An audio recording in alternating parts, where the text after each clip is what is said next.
país sem miséria, sem violência contra as crianças, sem corrupção, onde a sustentabilidade seja o ponto de partida para todos os negócios e que 260 milhões de pessoas tenham direito à educação, saúde e trabalho. Essa é a meta do documento Visão Brasil 2050. Nesse programa, vamos saber como alcançá-la. O Rio em Foco está no ar.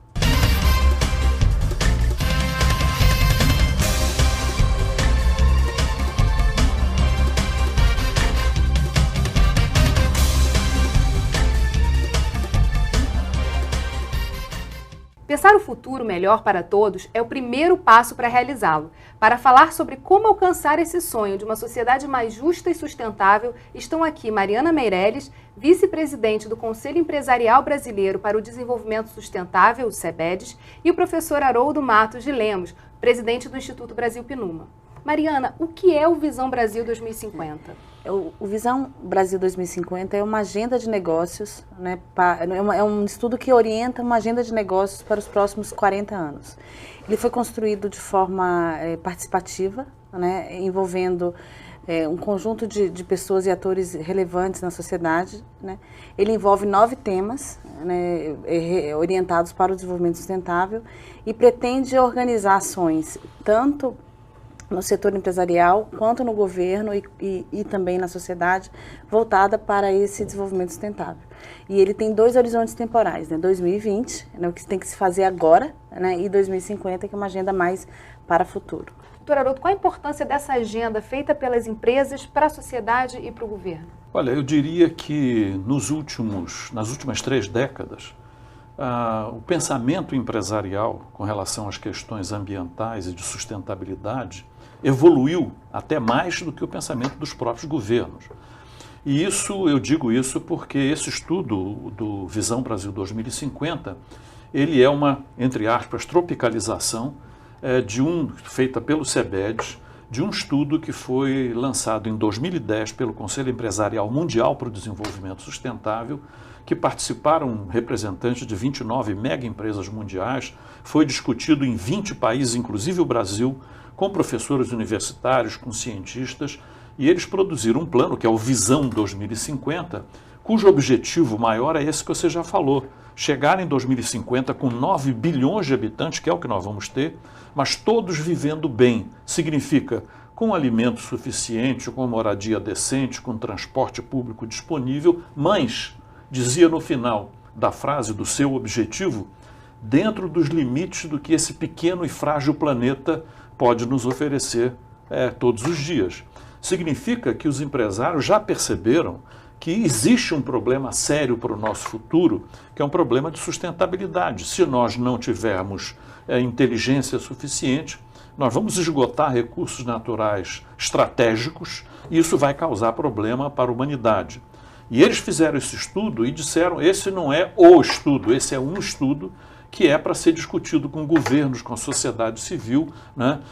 E daí realmente o CEBEDES pegou esse estudo e teve a excelente ideia de chamar pessoas aqui do Brasil, de todas as áreas, fizeram quase um ano de discussões também e fizeram o Visão Brasil 2050, com todas essas metas em várias áreas, que eu acho um documento fantástico. E qual a importância das políticas públicas para a implementação dessas ações delineadas nessa agenda? As ações que estão lá previstas, a gente não coloca claramente, é o setor empresarial que precisa fazer, ou é o setor, ou é o governo que precisa tomar decisões. A gente aponta o que tem que ser feito, né? E parte do que tem que ser feito, né, depende de condições favoráveis criadas pelo próprio governo. Uma política de incentivos, né, uma orientação voltada para o desenvolvimento sustentável, de repente novos marcos regulatórios, né, em determinadas áreas, como energia, como agricultura, como biodiversidade, enfim. Então, o estudo pretende ser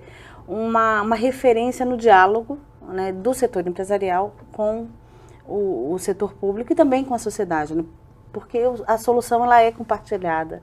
Não necessariamente ela está nas mãos do empresário, ela não está nas mãos da sociedade.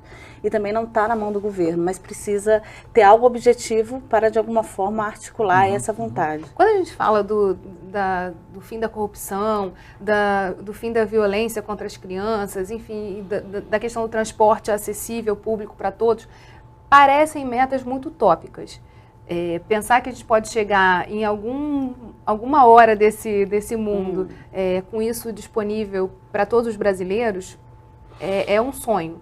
Como é que a gente realiza isso? E por que esse caminho, que ações estão nesse caminho que são importantes serem tomadas já? Vamos pegar o exemplo da mobilidade, né? A gente coloca no estudo a necessidade de você ter sistemas integrados de transporte coletivo, né, voltados mais, quer dizer, privilegiando o transporte não motorizado. Isso é um sonho, mas é uma necessidade. Vamos ver a situação, por exemplo, do Rio de Janeiro, né? O Rio de Janeiro, se você não criar uma rede de transportes integrada, né, coletiva, né, e favorável ao uso de transporte não motorizado, você para a cidade, né? Então, a gente tem que entender que para cada sonho tenha essa necessidade atrelada, né? O planeta está apresentando os seus limites, né? Então eu acho que isso que tem que se colocar.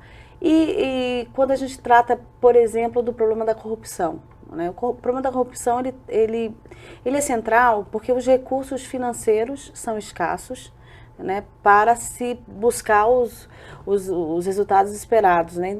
E se você não combater a rede de corrupção, né, você não consegue reverter esses recursos para o bem da sociedade, né? Então, eu acho que a sociedade está se preparando para isso, os governos também, né? Eu acho que o Brasil evoluiu desde 88 muito, né? A gente tem tido exemplos muito claros. Mas a gente está falando aqui de uma necessidade de alinhar tempos, quer dizer, de os tempos do governo, da sociedade e das empresas andarem um pouco mais juntos. Como é que a gente calibra isso? É muito complexo, né? As grandes empresas, elas olham para daqui a 20, para daqui a 30 anos. Nenhuma grande empresa planeja para o ano que vem, né? O tempo dos governos é um pouco diferente, porque o governo é movido a eleições, os governos democráticos. E, felizmente, nós queremos democracia, mas existe esse problema porque os governos têm um horizonte de resultados daqui a 1 ano, daqui a 2 anos, daqui a 3 anos, enquanto as empresas elas estão olhando muito mais para frente. Por isso, na minha opinião, que elas perceberam que nós temos um problema sério na nossa frente de sustentabilidade e eles resolveram então fazer esse documento e que oferecem para discussão com a sociedade, com os governos, etc. É bom dizer que os governos já começaram a se movimentar também, por exemplo, a questão de compras públicas, porque essa é uma coisa fantástica, fundamental. Aqui no Brasil, os governos federal, estaduais e municipais, eles têm um poder de compra fenomenal. Então, se eles continuassem comprando por aquela lei de que diz que tem que comprar sempre pelo menor preço, o governo ia seguir comprando, desculpem, porcaria, porque quem fabrica para vender para o governo, fabrica com péssima qualidade para ter o menor custo, para ter algum lucro, para poder conseguir vender. Então, o Tribunal de Contas da União, o Ministério do Meio Ambiente, o Ministério do Planejamento já fizeram passos na direção de mudar isto e várias entidades já fizeram compras levando em consideração critérios sustentáveis. Isso é fundamental, é fantástico, é um primeiro passo. E eu espero que o governo também avance junto com a sociedade, junto com os empresários, nos outros todos que são necessários para a gente alcançar aquele objetivo de 2050. Acho que o essencial é você, o governo direcionar a política de incentivos, que vai desde de crédito de um lado, a isenção de impostos do outro, até a adoção de critérios sustentáveis para compras sustentáveis, na direção de uma nova economia, na direção de um novo desenvolvimento, né? Enquanto esses sinais forem trocados, né? Quer dizer, hoje você já tem de algum lado, por um lado, governos se adaptando a essa nova economia, mas você ainda tem muita coisa ainda pouco amarrada, né? Então, a vantagem de se ter um estudo como visão é você ter uma plataforma mesmo de diálogo de uma forma organizada e assumida pelo setor empresarial. As pequenas empresas também têm que participar dessa jornada. A gente volta já. Rio em Foco aqui, política e economia caminham juntas.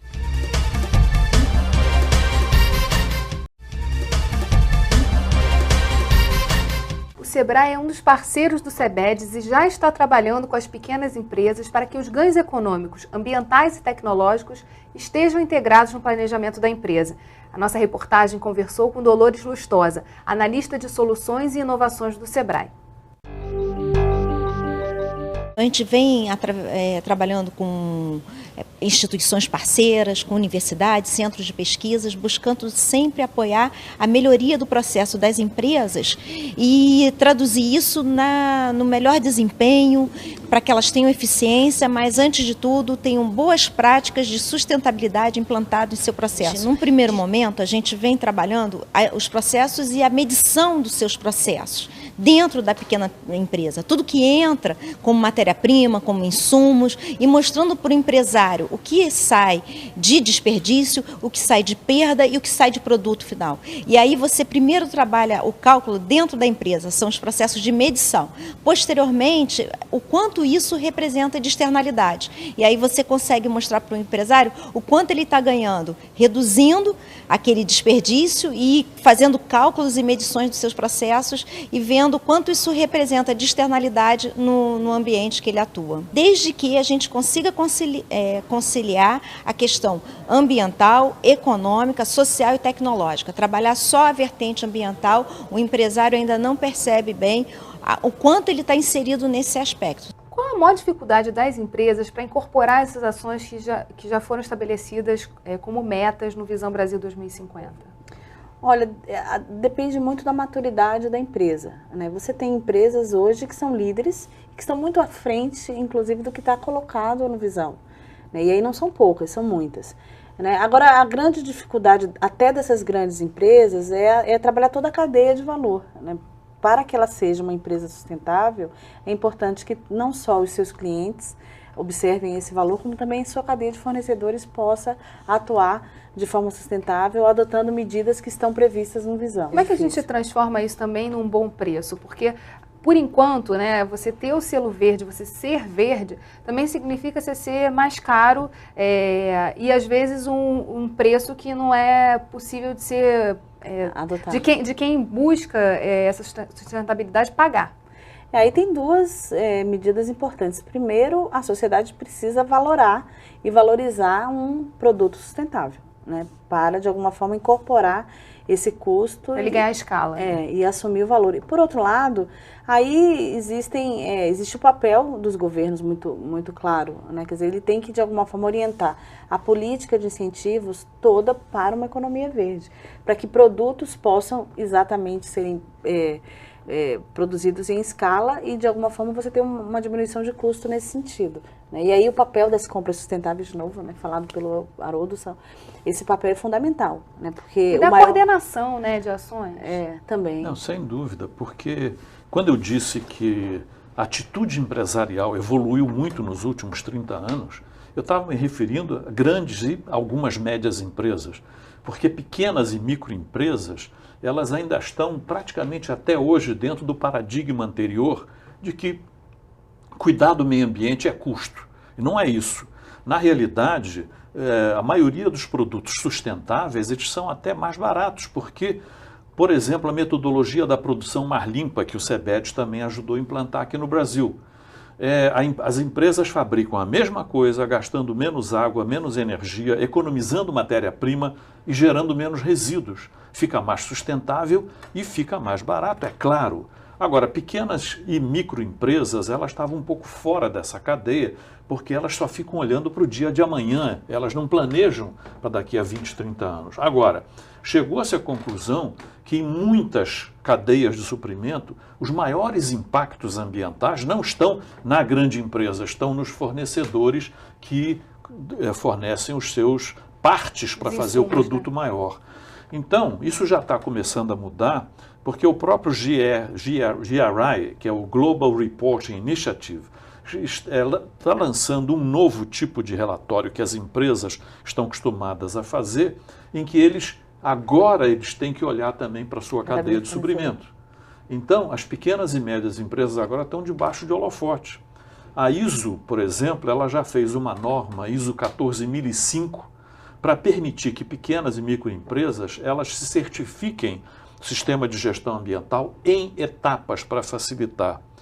Nós vamos ter outras normas, como, por exemplo, de pegada de carbono e pegada de água, que as empresas vão ter que olhar para a sua cadeia de suprimentos. Então, essa questão vai mudar.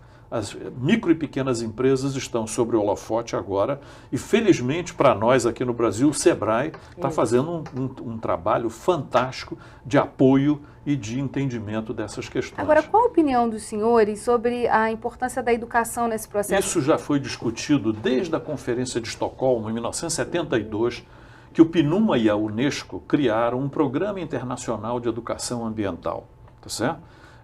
O PNUMA coloca dinheiro, a Unesco coloca técnicos e já se criaram currículos, mas não para criar uma disciplina de educação ambiental, porque nós estamos cheios de caixinhas, não vamos criar mais uma caixinha para ficar isolada como as outras. Então, a ideia é que essas questões ligadas à sustentabilidade, ela tem que entrar e ela tem que estar presente em todas as outras matérias. O professor de física tem que ensinar, o professor de química tem que ensinar, o de geografia. Não, e o próprio ambiente da escola deveria ser o ambiente em que se faz a coleta seletiva, sustentável, em que economiza água. Essa é uma dificuldade, porque os professores, eles têm que ser treinados, eles têm que ser estimulados porque ninguém gosta de mudanças. Eu tenho a minha caixinha, eu estou ensinando a minha matemática, que ninguém venha me dizer que eu preciso mudar para botar exemplos do que acontece, ligar com a sustentabilidade. Então é preciso que ele se conscientize também e que ele seja incentivado a introduzir nas várias cadeiras dos professores as questões relativas à sustentabilidade. É a mudança de paradigma, né? Quer dizer, no século XIX, século XX, recursos naturais eram ilimitados, né? Outros recursos eram escassos e os naturais eram limitados. Eu acho que o paradigma atual do século XXI, que tem que orientar a educação nas suas várias fases e expressões, é o paradigma dos limites do planeta. Mas qual seria a ação assim, fundamental para começar esse processo e a gente chegar até 2020 com o trabalho de casa feito? Olha, o pilar que sustenta, do meu ponto de vista, o visão é o pilar de valores, é a mudança cultural. Se não houver entendimento e compreensão desse novo paradigma, né, não adianta orientar ações, seja voltadas para mobilidade sustentável ou agricultura sustentável ou biodiversidade. Eu acho que a mudança do comportamento o fundamental. É o fundamental. Que está muito ligado à educação. Exatamente. Né? Então a gente volta sempre a melhoria do nível da educação é que pode permitir a mudança de valores. As pessoas precisam entender. Infelizmente, isso é a humanidade.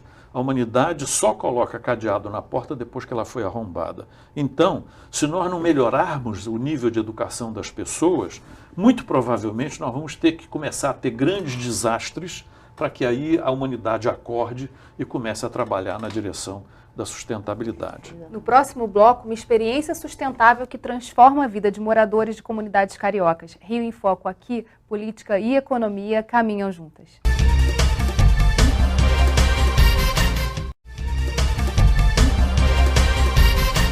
No bloco anterior, nós falamos de educação. Nesse bloco, a gente está falando de exemplos. O Rio Cidade Sustentável é um projeto destinado a áreas urbanas de baixa renda. Realizado pelo SEBEDES, o projeto começou pelas comunidades do Chapéu Mangueira e Babilônia, no Leme, na zona sul da cidade do Rio de Janeiro.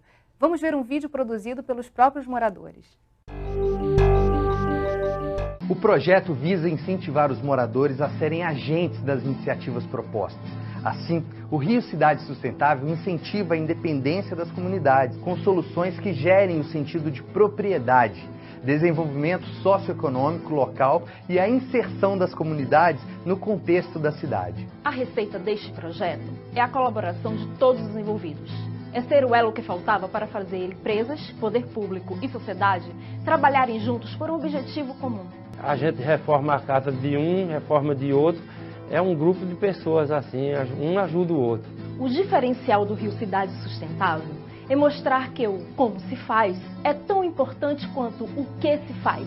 Os moradores que participaram da pesquisa deixaram claro que para ser sustentáveis tinham que começar olhando para dentro de casa. Queria construir alguma coisa, fazer alguma coisa na minha casa. Aí foi onde eu fui e falei, eu vou entrar nessa para ver como é que é. Então a tendência é que mais para frente, até mesmo os projetos que estão tendo agora para as Olimpíadas, Copa do Mundo, a tendência é a construção civil vir aí bombando, então tem que estar dentro disso aí. Antes disso tudo, minha intenção era fazer uma festa para meu filho. Só que o curso deu esse incentivo para que eu, ao invés de investir esse dinheiro num salão, num buffet, alguma coisa desse tipo, para poder ficar uma coisa bacana, eu resolvi investir na minha casa. O Rio Cidade Sustentável criou a Frente de Agricultura Urbana Orgânica. A ideia é melhorar os hábitos alimentares a partir do consumo de hortaliças e legumes cultivados pela própria comunidade. Os moradores que se interessaram recebem capacitação para o cultivo e orientação para comercializar a produção excedente. Olha, eu estou maravilhada com esse curso de horta orgânica. Eu estou aprendendo ali que tudo se aproveita. Para se ter uma comunidade mais independente, é fundamental o desenvolvimento de empreendedores. Por isso, o Rio Cidade Sustentável desenvolveu as frentes de empreendedorismo local e turismo comunitário. Duas frentes que andam juntas, já que a comunidade é favorecida pelas belezas naturais da cidade do Rio de Janeiro. Conscientes de que a educação desempenha um papel fundamental para o futuro mais sustentável, foi criada a Frente de Sustentabilidade nos lares e escolas. Empresas patrocinadoras do projeto desenvolveram oficinas, palestras e atividades que ampliassem o conhecimento nos temas da sustentabilidade com os alunos da Escola Municipal São Tomás de Aquino, que atende grande parte dos jovens moradores da comunidade. Uma profissão que a gente aprendeu a mais. É ajudar as pessoas informando tudo que eu aprendi. Para mim, é realmente a cidadania. Quantas empresas participam desse projeto? 12. Foram 12 empresas de setores diversos, né, que juntas se articularam num projeto a partir de um diagnóstico local e ofereceram soluções empresariais, né, e o que de alguma forma orientou, foram 7 frentes de atuação, e o que ligou, né, orientou essas 7 frentes foi a lógica da capacitação, voltando ao que a gente já falou. Quer dizer, frente de agricultura urbana, frente de melhoria habitacional, sustentabilidade nas escolas. A gente trabalhou muito a transformação dos moradores, né, com a capacitação e com a orientação para a ação. Você vê que o retorno é muito rápido, né? A gente fala de educação como um processo, mas na medida que as pessoas têm capacidade, são capacitadas e pegam as ferramentas na mão, essa mudança é muito mais rápida, né? E tem um aprendizado interessante do projeto, que é a capacitação, a transformação da comunidade. Eu acho que isso foi muito forte, mas também do conjunto de empresas que atuaram naquela comunidade.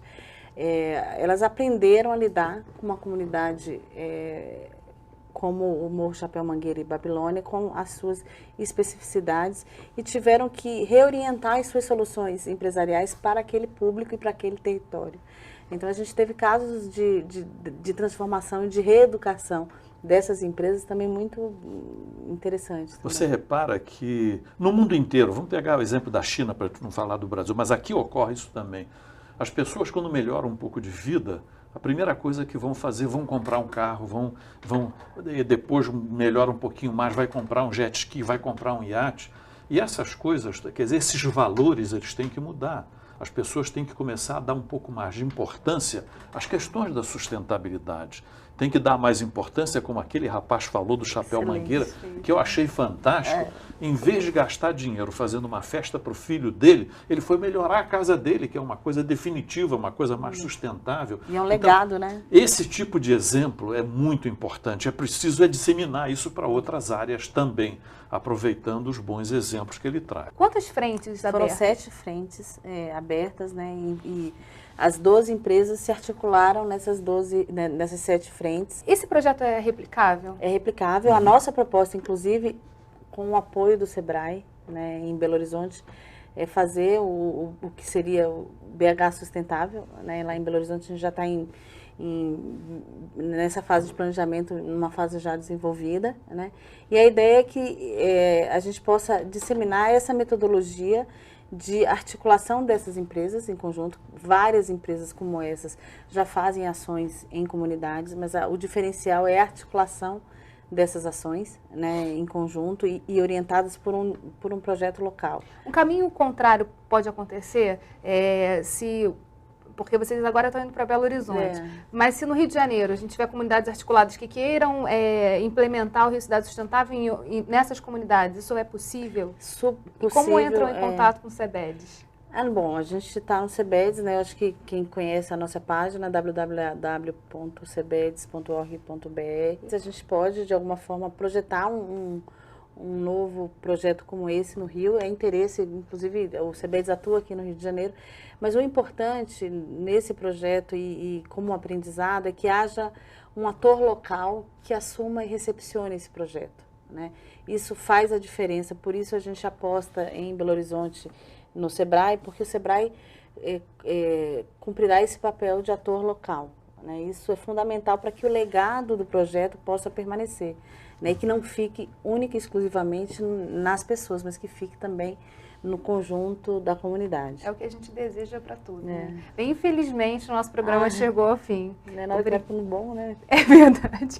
Obrigada, doutor Haroldo. Obrigada, Mariana. E obrigada a você que ficou com a gente até agora. O Rio em Foco é o programa do Fórum Permanente de Desenvolvimento Estratégico do Estado. Para acompanhar os nossos debates, acesse a nossa página na internet ou as nossas redes sociais. Você também pode assistir esse programa no site www.rioemfoco.rj.gov.br ou pelo www.tvalerj.tv. TV Alerj, o canal do povo fluminense. Até a próxima.